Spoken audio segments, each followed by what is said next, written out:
and the future of Al-Qaeda.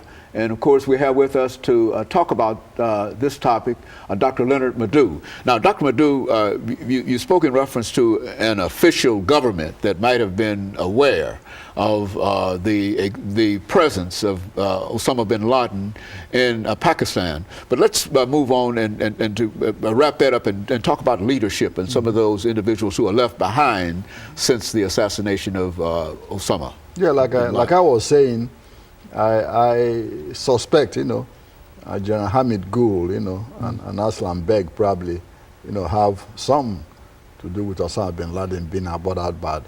Knowing fully well that that location is what you might call a military city, really, because it's close to the most prestigious military academy in Pakistan.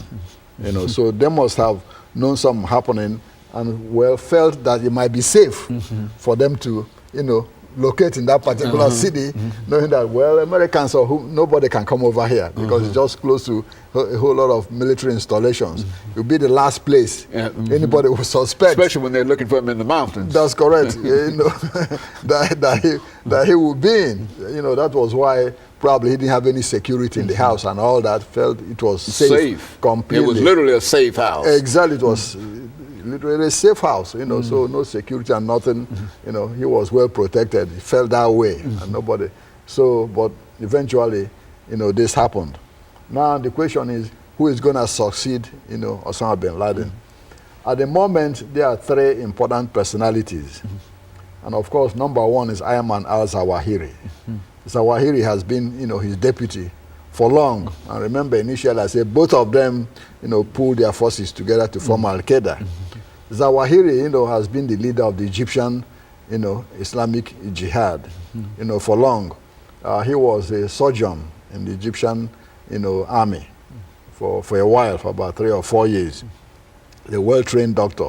And at the same time, he was, one of those who, masterminded the assassination of President Anwar Sadat in 1981. Oh, yeah, while Lieutenant Ahmed, Islambuli was the man who officially fired the shot that killed Sadat. But he was Zawahiri and Zumor were the key, members of that cell that planned the assassination of President Anwar Sadat.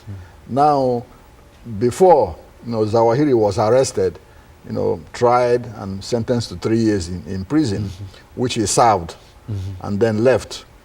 So one of his key inspirations was from Sheikh Omar Abdul Rahman, the blind sheikh, you remember? I remember. Yes, exactly. He was one of those, those who motivated Ayman al-Zawahiri. So Zawahiri is number one, to take the lead in replacing, bin Laden. But from what we've heard and read, he is not too popular with, the rank and file of the Al-Qaeda operatives because he's from Egypt. And they say, he's very abrasive and all that. I guess maybe because of his education, he thinks, he doesn't need to talk to, to everybody. To everybody like bin Laden. Bin Laden had more charisma and grassroots, connections with the rank and file of Al-Qaeda.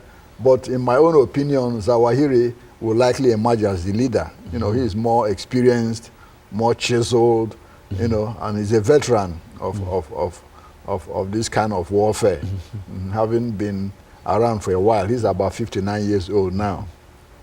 The next person in line will be somebody called Anwar al-Awlaki. Yeah, Al-Awlaki was born in the United States here, in Las Cruces, New Mexico. He went to school in the University of Colorado and all that, and then went back to Yemen, where he is now.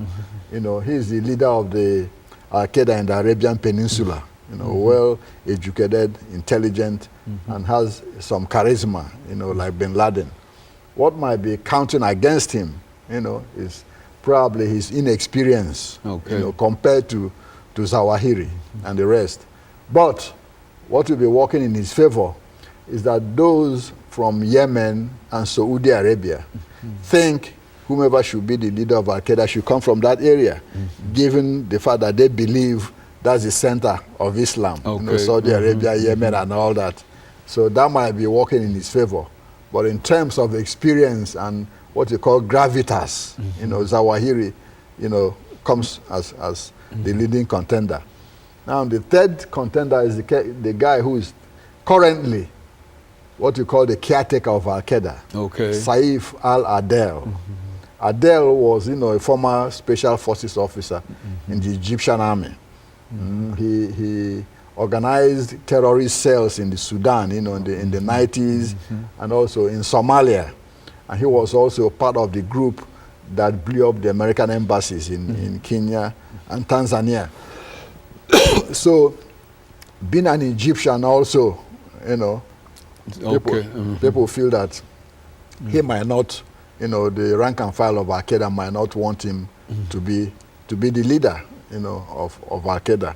My hunch is that currently, as a caretaker, they are trying to use him to gauge the support any Egyptian might have, and as a permanent, leader of Al-Qaeda. Most of the leaders, have been killed or captured. Also, in fact, President Musharraf said they captured about 670 Al-Qaeda operatives in Pakistan, handed over about 300 and something to United States, including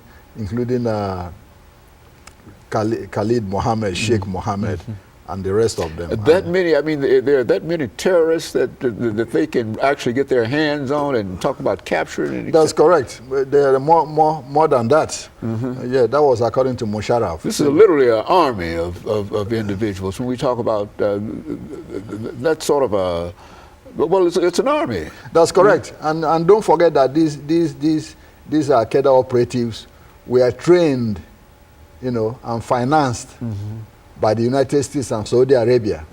United States and Saudi Arabia paid the money to train them. The Pakistanis did the training for them to go and fight the Russians. So after the war, they grouped themselves together. That's how they became the Arab Brigade. All those Arabs who went from Saudi Arabia, Kuwait, Yemen, Sudan to fight, they coalesced. That came together in a brigade. And become, this Al-Qaeda with Zawahiri. And of course, they believed that the United States abandoned them and abandoned Afghanistan after the war. And most of them were already anti-Western anyway, anti-American anyway, before they went over there. They were influenced by three figures. One was Hassan al-Banna, who founded the Muslim Brotherhood. You've heard about the Muslim Brotherhood in Egypt and all over the Arab world. It was formed by Hassan al-Banna, and he was executed by the British in the 40s. Then another one is Sayyid Qutb. Qutb was also a Muslim Brotherhood, and his main contribution to Islam and influencing bin Laden and the rest was that he wrote a book about the social and political, active influence of Islam. He was executed by Abdul Nasser in 1966 for plotting to overthrow the Egyptian government. The hatred toward Nasser. That's correct. That's correct. Because the Muslim Brotherhood tried to assassinate Nasser once, and later they executed Qutb for being part of that group, that opposed Nasser. Then the third was this Dr. Abdullah, Azam, who's a Palestinian, who became bin Laden's mentor in Peshawar. Himself was assassinated in 1989 by unknown figures. So these three men I've mentioned, are likely to lead Al-Qaeda in the future, or it might split as usual. But right now, what you have really is a kind of franchise, like in Kentucky Fried Chicken.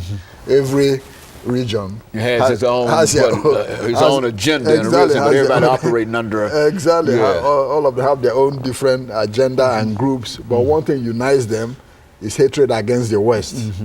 That's what unites them. So it's like a franchise now. So whomever becomes the leader, becomes the leader of a multinational franchise of terrorists. Last statement before we end, Dr. Madu.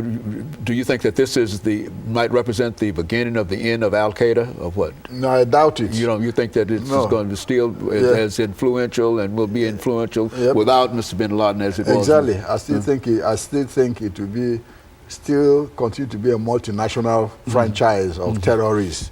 Though they might not have a one central command, but they diffuse different regions. Like you have Al-Qaeda in the Arabian Peninsula, You have Al-Qaeda in North Africa. You have Al-Qaeda in Afghanistan, Al-Qaeda in Pakistan. But you have to always remind yourself that they're still out there. Is that what we're saying? That's correct, that they're still out there, one way or the other. And of course, let me encourage our audience to tune in again next week for another informative edition of Comments.